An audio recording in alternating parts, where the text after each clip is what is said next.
Hi, Marengo Mike here for Indiana Live with an important question for you. Do you think there are big problems within our federal government? If you do,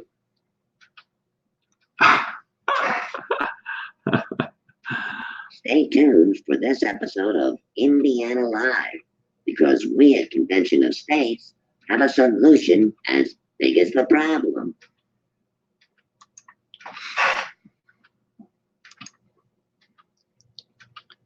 Well, good evening, everyone. I hope that was Marengo Mike, of course. If you recall, I introduced him on our last broadcast. I hope you got to see all of that. It looked on my end like there was a little short glitch, but so I hope you got to see the whole thing.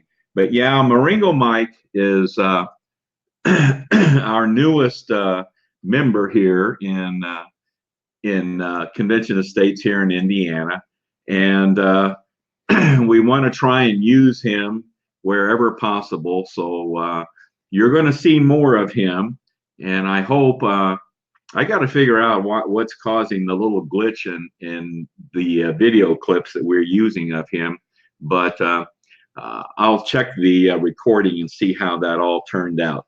But anyway, folks, glad to have you with us tonight. My name's Dale Parrish. I'm the state director for Convention of States here in Indiana, and happy to have you on board with us tonight. Now, our broadcast will include 4 segments, as we normally do. And our first segment will be a discussion period, and we're going to have Paul Phillips with us again tonight. And Paul and I are going to discuss the Indiana Faithful Delegate Law. So this has to do with exactly what we're trying to do here in Indiana and Convention of States. So I hope you'll find that interesting. Second segment, then I'll get into my PowerPoint, share some information with you on what's happening here in Indiana specifically.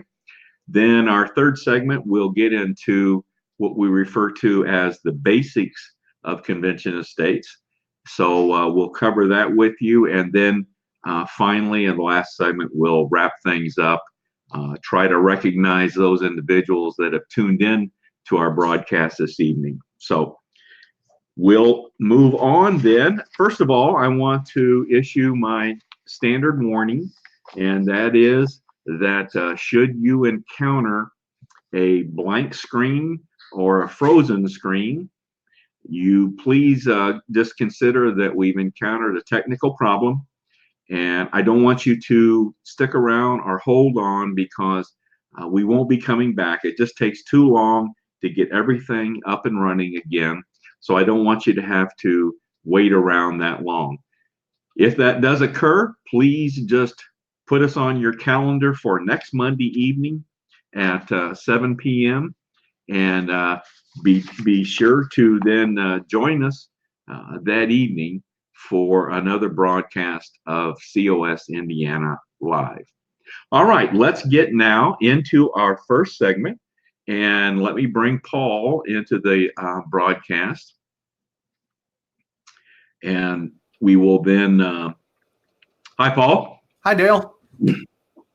Glad to have you tonight, my man. Glad to be here as always. Okay. Well, Paul, we want to talk about what is officially called the Faithful Delegate Law. Am I correct? That's correct. Now, you're thinking maybe it should be called something else, right? Right. It is commonly known as the Faithful Delegate Law. Technically, I believe it should be called the Faithful Commissioner Law. And this law pertains to the representatives that the Indiana legislature would send to work in a convention of states to propose amendments. So these are the people that when this convention takes place, these are the people that will represent our state in this convention. Am I right? That's correct. And if you're a legal nerd, I can tell you it's in Indiana Code Title II, Article 8.2. So If you're bored, you can go to the Indiana General Assembly website and look it up if you like. Okay. All right. Now, this is an interesting point here that we're going to get into next. This law was actually passed in 2013, right? That's correct. 2013, and you may or may not know that the Convention of States application for a convention was passed in 2016. So this law predates the Convention of States application. Okay. Okay. Paul, I'm going to do something here. I've never done this before. I'm going to send you back into the lobby and bring you back in. There's a lag time between what you're saying and what we're hearing. Okay. Okay. I'm experimenting here. All right. Okay. Okay. We're going to try and do this again. I don't know. Again, this is another technical problem that sometimes we encounter. So I'm going to bring Paul back into the broadcast, and let's see if it's any better. All right, Paul, we're going to try it again. All right. All right. Are my words in sync with my picture now? It sounds much better. You're much Very more. good. Do you feel in sync now? Yeah, there's not a ringing in my head anymore. So. Okay. Well, it actually worked, huh? Okay. Congratulations. Well, we were talking about before we leave this topic, we were talking about this faithful delegate law was actually passed in 2013, and the resolution was actually passed in 2016. Am I right? Correct.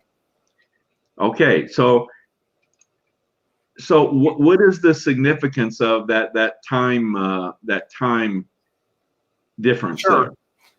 So when the law was passed, what it was trying to address were some other applications for Article 5 conventions that focused on a single amendment, like the balanced budget amendment or term limits, which is different from the Convention of States Article 5 approach, which approaches it as an entire subject matter area. And if you remember what those are fiscal restraints on the federal government, limiting the power of the federal government, and term limits. So the Convention of States approach would mean a larger area of focus for potential amendments and would result in multiple proposed amendments, whereas those others would result in a single proposed amendment. All right. Now, correct me if I'm wrong, but I will say that this that our law, the Indiana faithful delegate law, has been mirrored by other states. Am I correct? This was kind of a leading the charge type piece of legislation. Yeah, there are a number of components of our bill which have popped up in other states passing the same type of legislation. Okay, and we might mention the sponsor of that legislation or the person that. Yeah, the author was Senator David Long, right. now retired, but longtime leader of the Senate here in Indiana. Right. Okay. You know, I've met Senator Long a number of times. One time, he and I go to the same barber. Yet, believe it or not, yes, I still don't go to a barber shop. But he and I go to the same barber, and I caught him one time in the barber's chair at the barber shop. So I kind of cornered him and talked to him about Convention of States. That was actually before I got involved in Convention of States. And I will say this, that Senator Long had quite an impact on me and my decision to get involved in Convention of States. So I really I owe him a lot, and I like to greet him every chance I get.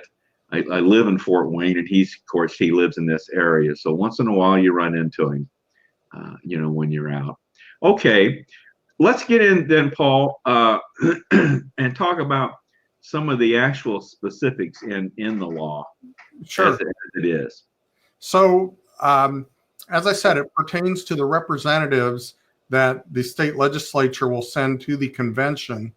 And largely that relationship is controlled by an area of law that's called agency laws, where the commissioners or delegates are agents of the state legislators who would then be the principal in the relationship. So the state legislature gets to define boundaries or limits on what the commissioners can discuss or propose.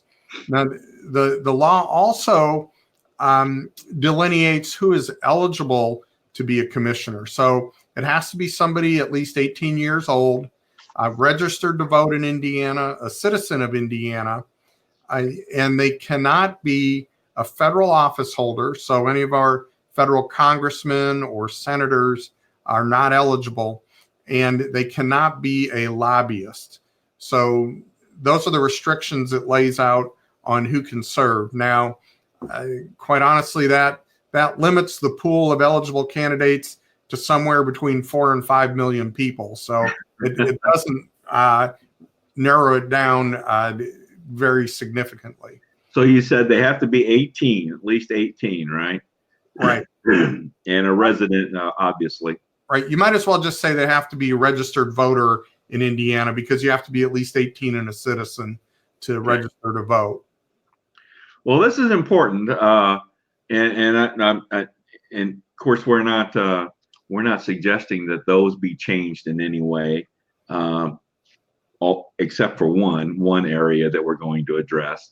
But this can include a wide range of people with a wide range of backgrounds. It doesn't have to be a current office holder, a state office holder.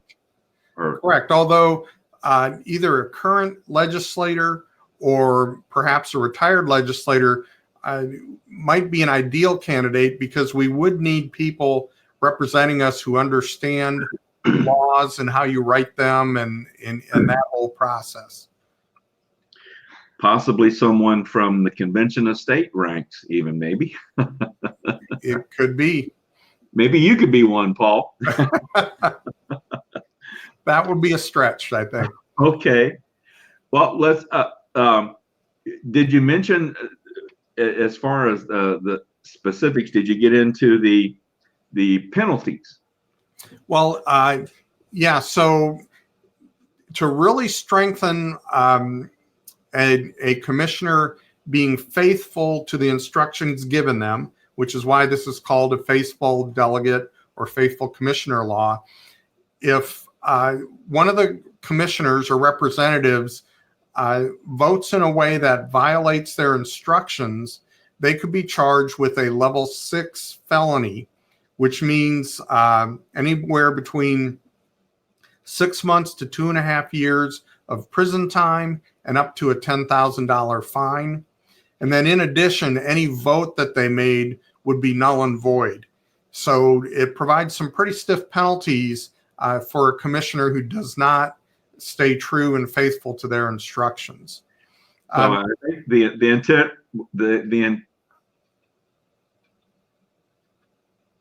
Go ahead, Dale. I'm sorry, I think we lost you a little bit there. Obviously, the intent is for the delegates to stick to to what the instructions were given to them, and that's correct. Veer off. Now, the other thing the law specifies is that Indiana would send 2 commissioners and then 2 paired alternate commissioners. Now, by paired alternates, that just means one of the alternates would be pre-assigned to the commissioners. So if the primary commissioner couldn't serve, fell ill, whatever that may be, it's already predetermined who would fill their spot. And actually, both of the commissioners and the alternate commissioners would attend the entire convention. It's just that the commissioners have the right to vote. The alternates don't vote although they could represent the state on any committees or subcommittees that are formed at the convention. Okay. All right. And that's one area where we're interested in looking at. The question being, is that enough people to send? If this were a single amendment convention like the balanced budget or term limits, certainly 4 people would be plenty to cover anything going on. But with the Convention of States approach, there could be 6, 7, 8 different committees that form, and we want to make sure that Indiana is represented in each of those committees. I always go back to what a state legislator once told me. He said, if you don't have a seat at the table, you might be on the menu. So we want to make sure that Indiana is represented at each of the committees. So this is where, this is the area, we're going to jump ahead here, but this is the area where we would like to see some changes made, right? Right. This is one area to consider is 4 enough? The other issue being it's an even number of commissioners who would be voting. We kind of think that an odd number might be better so that there's always a definite yes or no vote and there aren't any ties. Okay. All right. Well, and the overall intent here, we should say here, is to stay the course and prevent, of course, any possibility of a runaway convention. Right. We do not want the commissioners deviating from their instructions. And another way that's ensured is the law requires an advisory committee, which is made up of the Chief Justice of the Indiana Supreme Court, the Chief Judge of the Indiana Court of Appeals, and then the Judge of the Tax Court. And this 3-judge panel would be a group that any of the commissioners can consult with and say, hey, I'm planning on voting this way. Is that breaking my instructions? So the commissioners can check in. And then, of course, the legislature at any point can refer to that advisory group and ask them to make a determination if a vote was within the instructions or not. Okay. So the law is very detailed in that, and it does a great job of setting a framework for keeping things on track. Okay. Well, I think we can also say that, like I said, we kind of led the way with this kind of legislation, and I know other states that have signed on have in fact incorporated some of the parts of our Indiana delegate faithful law. So yes, it was kind of a leading piece of legislation at the time. So, all right, Paul. Well, thank you once again. Thank you very much for coming on, and have a good evening. All right. Thank you, Dale. All right, guys. Let me bring up my PowerPoint, and we'll get into the next segment. And let me get things lined up here to where I want them to be. All right. Okay, I'm going to go to a full screen here, hopefully. And hopefully that will enable you to see things better. So hopefully now that is a full screen for you to see what we're looking at here. All right, let's talk about some things that we have available to us here in the state of Indiana. Number one, we have our national website, which is conventionofstates.com. You're going to hear us make reference to this website frequently because it's just, there's so much information on there for general use, but there's also behind the scenes in this website is a database and program that we use to administer things here in the state of Indiana. So it's a very, very intricate piece of our organization. Now, embedded in that website is our state website page, which would be conventionofstates.com/Indiana. That, of course, is a little more focused look on just our state. Social media platforms, we're on numerous platforms. We're on Facebook, Convention of States, Indiana. As a matter of fact, the broadcast this evening is coming to you through that Facebook page, that state Facebook page. YouTube channel, COS Indiana. We have a number of things on that channel for your more for educational purposes. We have narrated PowerPoint presentations. We have recordings of these broadcasts, and we also have Paul's podcast. Paul does a podcast called The Free to Be Free, and these are very, very good. We use them very frequently as resource material for our broadcasts. But we have on the YouTube channel links to all of his podcasts, so I would encourage you to check that out. We're on Twitter, hashtag COS Indiana, Instagram, Convention of States Indiana, LinkedIn, and we're always looking at adding ourselves to other social media platforms. All right, few numbers for you. In 2018, we surpassed 30,000 supporters here in the state of Indiana, striving for 40,000 at the end of 2019. About 2,900 volunteers, people that have said they would be willing to help out if needed.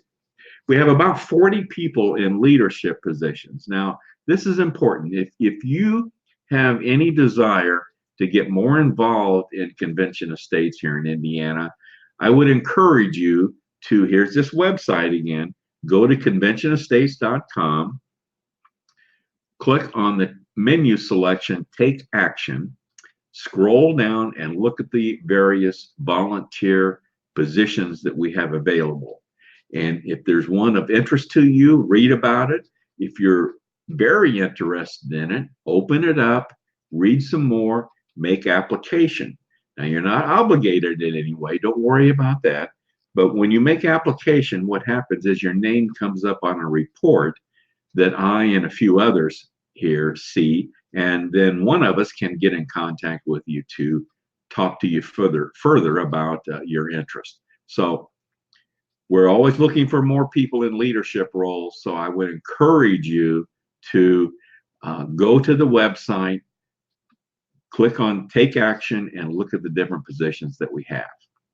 All right, let's now get into the basics of Convention of States. And the basics fall into three categories: the problem, the solution, and the plan. The problem basically is we believe our elected officials in Washington, D.C. lack the will and the courage to address certain basic structural issues that need to be addressed in our government. Now, we're not blaming any one political party. Actually, both parties have contributed to this situation. Been going on for decades, not a current thing, been going on for decades. As I said, our elected officials lack the will and courage to address these problems. Now, we've defined the problems into three abuses by the federal government, is what we call them. Number one is our national debt. Our national debt, if you follow this at all, our national debt is approaching 23 trillion. Unfunded liabilities, I've heard over 250 trillion. So it's just massive, and very, very little to nothing is being done to address this particular abuse by our federal government. Second abuse is what we call the regulatory crisis. This is comes out of our administrative state, which we now consider the fourth branch of government. We need to, and I know the current administration has eliminated a lot of regulations, but much, much more needs to be done in this area. Not only eliminating regulations, but addressing the process involved in the creation of these regulations. Last abuse that we want to address has to do with state sovereignty. This is where, when the country was founded, there was a concept called dual federalism, where the federal government and states were to share power. Well, that's tilted all in favor of the federal government. And we believe that certainly power, money, and the career politician plays a role in this out of balance condition. That's why we think term limits would be a proper approach to address this particular abuse. So those are the three abuses that we see. The solution is right in Article 5 in our Constitution. It's not something we've made up. This is in Article 5. Article 5 in our Constitution describes the two methods to proposing amendments to the Constitution. Let's briefly look at each one of those. The first method, this is the one that's been used to date, and that's where 2/3 of Congress propose an amendment or amendments, and then those proposed amendments then go to the state legislatures for ratification. And it requires, ratification is required to have 38 states, 3/4 of the state legislatures, 38 states to ratify a proposed amendment in order for it to become an amendment. Well, there is a second method right in Article 5, never been used. It's called calling for a convention of states. It requires 2/3 of the state legislatures to make application to conduct this convention of states. It's a convention of states for the purpose of proposing amendments. Just like in method 1, any amendment or amendments proposed would then have to go through the same ratification process as in method 1. Now it takes 34 states or 2/3, 34 state legislatures to make application to conduct the convention, and then ratification is the same as in method 1, 38 states or 3/4 of the states to ratify. Well, what's our plan? Here's our plan to bring this about. Our plan's in two parts. The first has to do with the application strategy. As I said, it takes 34 states to make application to conduct this convention. Well, we've designed in Convention of States, we've literally designed the application form that we want the states to utilize, the 34 states. And in that application form, it addresses three particular areas. This is called the subject matter of the application: fiscal restraints, limiting the power and jurisdiction of the federal government, and term limits. Those are the three areas that we want to see addressed at a convention of states, amendments proposed in those three areas that would then address the abuses that we've already identified. The second part of our plan is mobilizing the grassroots. And when I say grassroots, I'm talking about you and me and our state legislators. We are the people that are going to bring this about. And our momentum is growing. We have 15 states that have officially made application to conduct this convention. And yes, Indiana is one of those states. We were the 6th one to pass that.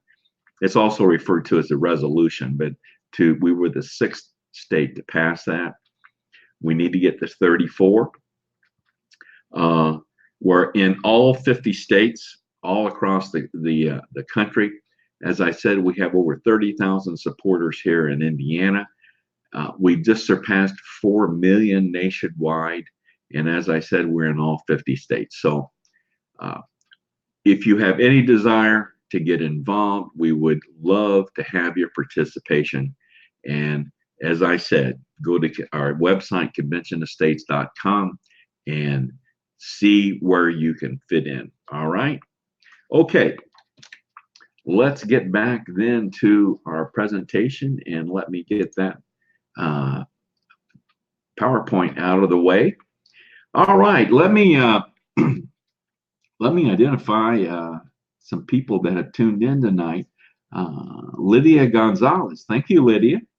And she's suggesting that we also have term limits on the congressional staff. Yes, that has been talked about too. and the term limits, by the way, that we're talking about would, of course, apply to Congress, but we're also including term limits on the federal judiciary, which would include federal judges and Supreme Court justices. So the term limits are very, very expansive. And yes, congressional staffs have, that topic has also been discussed. Good comment. Thank you, Lydia. Who else we got here? Well, we got Bonnie Lawson. Okay, Bonnie, glad you could join us tonight.